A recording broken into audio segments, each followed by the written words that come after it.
Добрый вечер всем. Да, 19:40, мы уже начинаем думать о наших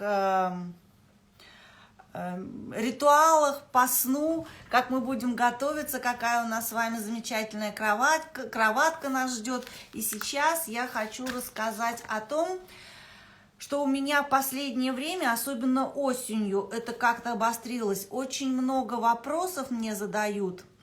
Что такое храп? Почему он происходит? Как с ним бороться?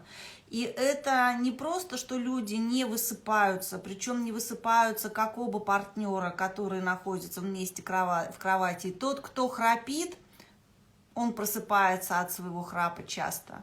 И тот, кто с ним рядом. И даже здравствуйте, всем машу рукой. Рада, что вы присоединяетесь. И тот, который рядом слышит этот храп, постукивание по плечу или там пинок в ногу не помогает. Если даже вы человека переворачиваете на другой бок, то он все равно проснется, снова засыпает и снова начинает храпеть.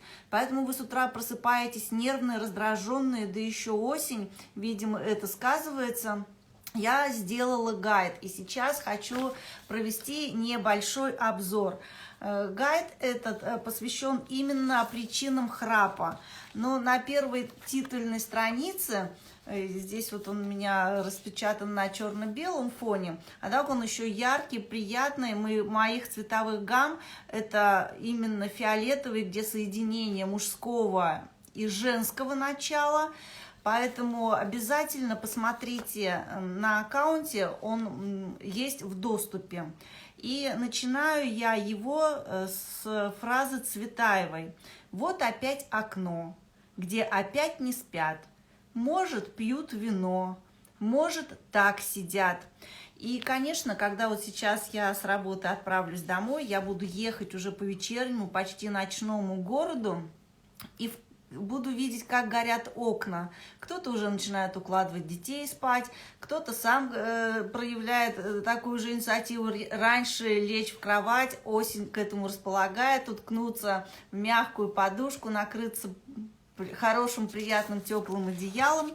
И вернусь к гайду. Храп. Что же это такое? На следующем вот листочке я рассказываю, что это специфический процесс.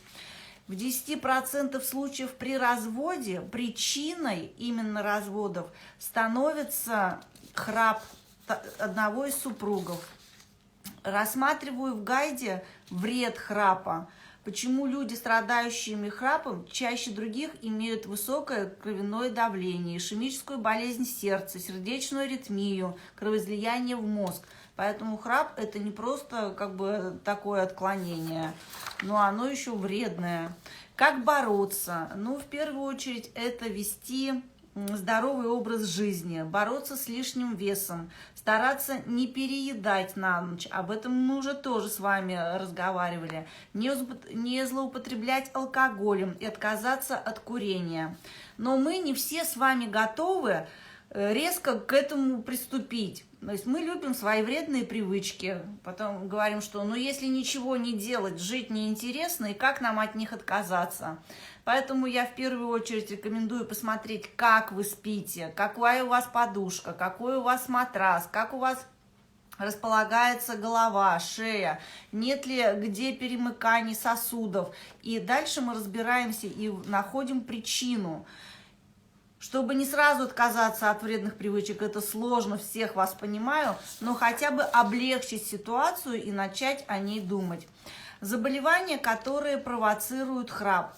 Еще раз говорю, это ожирение, курение, употребление алкоголя, прием снотворных и седативных средств. На это тоже обратите внимание. Не все снотворные полезны. Но вообще таблетки лучше исключить и перейти на какие-нибудь растительные чаи успокаивающие, и правильные приятные процедуры.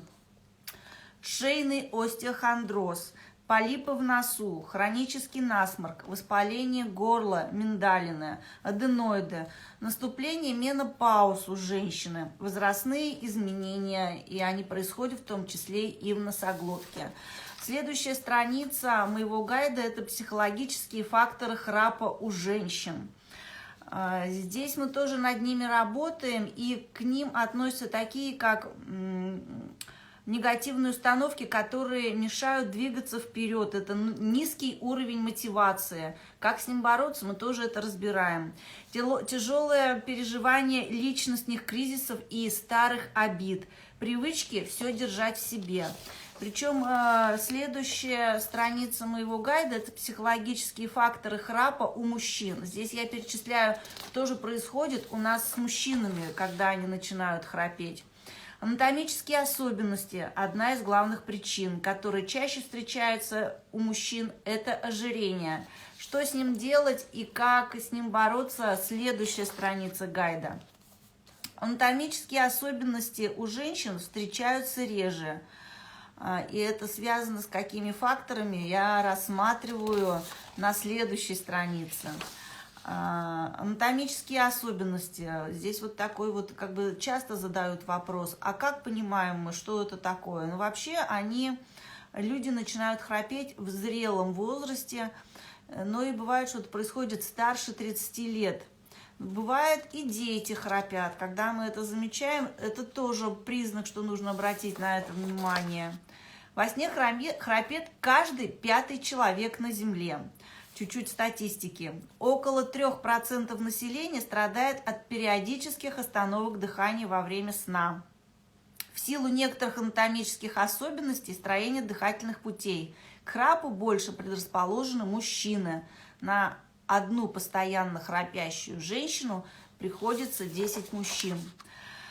Рассматриваю позы храп, то есть в каких позах мы спим, в каких нужно спать, чтобы храпеть меньше. И если вдруг у вас есть привычка, что вы в этой позе спите и понимаете, что вы храпите, это запрокидывается голова или пережимаются опять какие-то сосуды, мы разбираем, каким образом поменять позу или что нужно сделать, чтобы взять себя, так скажем, под контроль. Ночью уже все равно мы должны отдыхать, поэтому мы рассматриваем, какие можно приобрести подушки вот конкретно для того, чтобы облегчить свое состояние.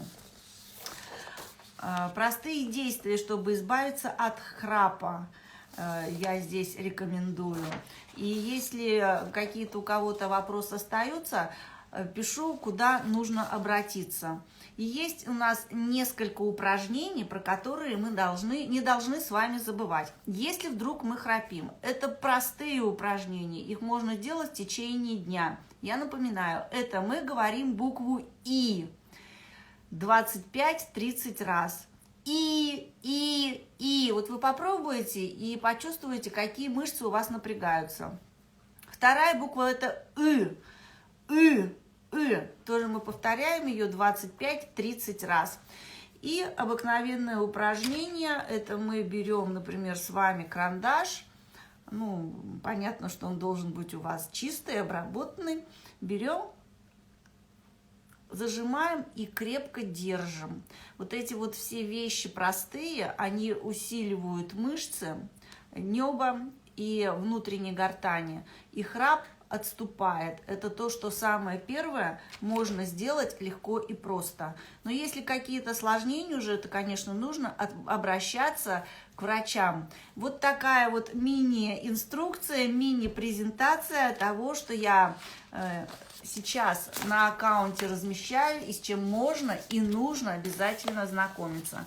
Будут вопросы, рада ответить, обращайтесь. Ну а сегодня я желаю вам крепких, сладких снов, и чтобы кроватка вас радовала. И тот, кто находится с вами рядом, будил вас не храпом, а приятными ласками и поцелуями. Мы с вами помним, что наша спальная ложа – это интимное место, где мы именно отдыхаем, спим и занимаемся любовью. Итак, всех благ, здоровья и жду вас у себя на аккаунте с вопросами. Пока-пока!